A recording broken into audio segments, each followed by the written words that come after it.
our first guest because he's waiting. He's got a lot to do. I think he's there. Mike? How are you? All right. Mike Nerheim, Lake County State's Attorney. Mike, thank you for joining us on our 2020 election preview show on WRLR. He has 98.3. Mike has a busy schedule. Well, okay, yeah, I guess he does. He does. Say hello to Ron Grace, my partner here this evening. Hey, how you doing? All right, how you doing, Mike? Mike, we were great. When we were comparing notes on the interview, we both thought that the first thing we should ask is, like, you're planning to stay up now between now and Tuesday? Yeah. If you could find a voter at 2 a.m., you'll be there? Yeah, I feel like I've been up for a month, but yeah, we're definitely going to keep pushing strong through Monday. Is that kind of like Tuesday? Is that kind of like zombie state's attorney? Yeah. Yeah, there's been days where I kind of feel like a zombie, but, it's there's a lot going on. I mean, the campaign is busy. And, of course, my work's been real busy. Things at the office certainly haven't slowed down. So it's, we're keeping busy all the way around. Yes, sure. Hey, Mike, it's been a tremendously long road. I mean, I've been up here, looking at Lake County elections for over 30 years. I think Ron's also done the same thing. But I've never quite seen a race like the state's attorney's race this year. Every time we turn on a news show, when they go to break, we see both of the state's attorney's candidates. So how did that happen? It's just it's with the COVID, there's not a lot of ways to get out and interact with voters and people in large groups. So it's forced me anyway to have to do more social media, more electronic advertisement. I'd always rather meet people in person, but with the times being as they are, campaigns have had to shift. And certainly, at this local level, you don't usually see, primetime TV ads for state's attorney, but it's just a sign of the times. And we're just trying to get to as many people as we can in as many different ways as we possibly can. Well, I think from one aspect, Mike, I think it's good in its entirety because I don't think, this is my own personal opinion, I don't think voters pay enough attention to what we call down-ballot races. And I think this gets people more engaged when there is more attention focused on the down ballot. I mean, everybody's on top of whatever's going on from a presidential aspect or a senatorial aspect. But when you start getting down to county and municipal levels, we've had a tendency in the past to kind of give them short shrift, and now everybody seems to be energized. I agree, and I think it's good that people are paying attention because these down ballot offices are incredibly important. I know I'm biased because I'm in one, but I think certainly when you look at what offices like mine do in terms of how we're affecting people's day-to-day lives, it's incredibly important. And it's I think historically, if you were to go into a grocery store on a Saturday and ask random people what they thought of the state's attorney's office, most people will tell you they don't even know what the state's attorney is. So I think it's really important that people are paying attention and learning about the race and the different offices because these, as I said, these offices, and mine in particular, are really important in terms of our day-to-day lives here in Lake County. Yeah, Mike, unfortunately events, especially over the summer and, well, now very recently in Waukegan, have led people to realize how important the local prosecutor's office is and what role they really play. It's unfortunate that, it's had to come to the attention of the public this way, and that the public should have been educated beforehand as to what you do and why you do it, and just generically as a state's attorney. But now everyone on the street really knows, hey, that state's attorney is in charge of prosecutions, and especially for cases that become in the news. So I guess it's somewhat revolutionized races not only here but throughout the country. I agree, and I think, I've also tried to run the office differently than prosecution offices have historically been run. I mean, historically, prosecutors didn't really get involved in anything until after an arrest has been made. and certainly we do our fair share of prosecuting cases post-arrest in court. But, the past 8 years, I've really been trying to be active and be in the community, get in front of crime in the first place, be out in schools, talking to kids, talking to different groups about ways to stay out of trouble and avoid the criminal justice system altogether. And I think, all that work and really being active in the community has helped raise some awareness, too, with people that might not have otherwise ever even heard of the state's attorney's office. Well, let me ask you this, because as Rusty always says to me, there's an 800-pound gorilla in the room, and for now, impacting so many races, it's the pandemic. How has COVID-19 and the pandemic impacted your office as regards revenue or expenses? Sure. So our office and the whole county is down. Like most municipal governments, the county's projecting a pretty significant multi-million-dollar, and the range is anywhere from $15 to $50 million, but they're projecting a multi-million-dollar revenue shortfall. So that impacts all of the budgets in the county. And my budget, like many budgets of offices similar to mine, is 95% of my budget goes to salaries and benefits for staff. So my budget's $15 million roughly, and certainly any meaningful cut to a budget means you're cutting staff, because we have only so many commodities and contractuals that we can cut, and we've certainly cut everything to the bone. I mean, we had to cut, for example, our training down over 80% for next year. So these are going to be lean times for the coming years, certainly this next budget cycle, and I really think for the next few budget cycles. But, we're just going to have to continue to do more with less. And, I've successfully come in under budget every year I've been in office for the past 8 years, so I know how to operate within the constraints of a restricted budget, and that's just going to be the norm here for a few years, and not just with my office, but I think all municipal governments, which is not a bad thing. I mean, certainly government should be operating as lean as possible, because everybody else is, right? Well, I mean, yeah, you look right. at these businesses that are struggling and people that are really having a tough time out there, and everybody's having to make sacrifices, and government certainly shouldn't be different. Well, one of the things that actually kind of surprised me when I was digging into the weeds, as I often do, fiscal year 2018, your staffing summary was 130 full-time and 9 part-time, and then when I look at fiscal year 2019, you held the line at 130 full-time employees, cut 1 part-time employee, and I think what a lot of people don't understand is that something else has been impacted by COVID is the availability of grant money to offices like yours and communities like ours. Right, and my office has historically, and even before I was state's attorney, we've historically been very aggressive at pursuing grant funding, and that's helped. I mean, we receive a couple $1 million to supplement our operation through various grants every year that doesn't have to come out of the county budget. And we just received, for example, word last week that we received a grant for $300,000. I'm sorry, for $750,000 to help create and staff a crisis intervention center. So there's still grant funding available, and we've been really aggressive at trying to maintain those grants. But yeah, I'm lucky I'm able to keep my staff as is, and we just went through our budget cycle, budget hearings within the last couple of weeks, and my hope is that we'll be able to maintain the present staffing, because my staff is overworked as it is, and we certainly would be it would be reckless to try to operate with even fewer staff. So I've had a few vacant positions that I've kept vacant, just sort of worst case scenario, but I expect to start filling those positions once we get through this budget crisis. Yeah.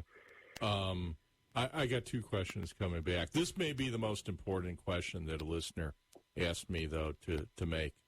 Is the dog in the ads yours, Mike? Yes. Okay. Yeah. You mean that wasn't we a, have 3 dogs now. Oh, you got 3 dogs? you mean that Yeah. wasn't a So I stunt can't- dog? I can't play favorites with the dog. I can't play favorites in the sense that the 3 dogs are my favorite employees. I think that's no secret, but I won't try to play favorites within the 3. They're amazing. So we have the 2 comfort dogs that help our victims, and we also have our 3rd dog, which is really unique. He's an electronic detection dog, one of only a few in the country, and we use him to go after child predators. And he's amazing. Mike, I'm sorry, I can't help myself, but you teed this up. So is this a 3-dog night? If we could get another grant, it'd be a 4-dog. Okay. But right now it's just 3. Yeah. All right. Hey, Mike, looking beyond the horizon, and I know probably no candidate really wants to talk that much about the future, but going back to, Ron's question about, how COVID has changed things, how will COVID, as we move on, change prosecutions? Because, at least in my opinion, the legal landscape, how courts work, is going to change, that we're going to keep some of the things that we've done, especially with Zoom court for a lot of matters, and not go back to packed courtrooms where you have a couple hundred people in for a traffic call, misdemeanor rooms with 100 or so, and even big crowds for felony rooms. Are some things going to stick, in your opinion? Yeah, I think, and I hope they do. So certainly, I think there's value in our line of work, and this, Lou, being in the courthouse, there's certain things that you have to be there in person for. If it's a jury trial, if it's a trial, a hearing, something where somebody's liberty at stake, we're not fans of doing that over Zoom. But I think, moving forward, a lot of these status calls and these really quick court appearances where these are really just routine court calls, where historically you'd have, as you said, packed courtrooms full of people wasting their whole day waiting for their case to be called, only to spend 3 or 4 minutes in front of the judge. I think moving forward, a lot of that can be done remotely. Bond hearings, doing bond hearings remote has been a huge help, and that's something that was a forced adaptation because of COVID, but I think certainly we found a lot of efficiencies there where, because you have to remember, there's over 40 police departments and our sheriff's department that interact with my office, and all those cases that are brought to court every day, there's used to be a lot of waste where if somebody was arrested in Round Lake Beach, for example, and they had to be held over for a bond hearing, you had a Round Lake Beach officer driving that person all the way into Waukegan the next morning. That officer standing in court for 2 or 3 hours waiting for the hearing and then driving all the way back to Waukegan. And the people of Round Lake are paying that officer overtime to sit in court, and they're not out patrolling the streets. What they're doing now is those are all being done remotely from the police station. And if it's a recognizance bond or a signature bond, the person can post that and go on their way without ever having to go to Waukegan. If it's a cash bond, then they're brought in. But, that's just an example of one of the efficiencies that we've obtained throughout this that I think certainly should continue post-COVID. I'm going to ask, and I know you're on a tight schedule tonight. You got an event, and I thank you for taking this time out. I'm going to go with one more question. I'll defer to my partner for the last question. What do the last 4 days of the campaign look like for you? Well, I'm going to be busy. I'm going to be busy with work. That's been, these campaigns are stressful, but it's, I guess in one way it's been a blessing to have been so busy with my day job because it's been a nice distraction. So I'll be busy with work, but I'll also be out there just trying to make sure that I'm reaching every possible last voter and getting to everybody that I can get to before the polls close on Tuesday. I know a lot of people have already voted, and that's a kind of a sign of the changing landscape here. But certainly, we're going to continue to push all the way through Tuesday night, and then maybe take a day off after that. Yeah, a well-deserved day off. My final question, and I think it has to do with our proximity there's been an awful lot of focus of voters for over a couple of years now on the Cook County State's Attorney Kim Foxx, and I think as a result, it's kind of made some awareness throughout, I guess, what we'd call Region 9, Lake County, McHenry County. What is it you would like to say to the voters of Lake County as far as your management of your office and what you hope to do going forward? Sure. What I would just ask the voters to do is really, and you kind of highlighted this at the beginning of our conversation, is just really pay attention to this office and this race. There's a lot of information out there about both candidates, and I encourage people to pay attention and be informed. I've never run a negative campaign in my life. This is my third election cycle. I don't ever even talk about my opponent, and I'm not gonna start. I don't negatively campaign because, frankly, I don't need to. So what I do is I focus on my record, my experience, and I've got a record of saying that I'm going to do things and then doing those things, and that's out there for people to see. And this is an important office, as we've talked about. There's the Lake County State's Attorney's Office. There's 140 people and 3 dogs that work in that office every day. It's a $15 million budget. It's the third biggest prosecution office in Illinois, and it's one of the bigger ones in the country. So, definitely you want to have somebody running that office that has the temperament and the knowledge and the experience to do that. And I think I've shown clearly in the past 8 years that I can successfully run this office. I'm proud of my accomplishments. I'm proud of the reputation of our office, not just in Lake County, but around the country.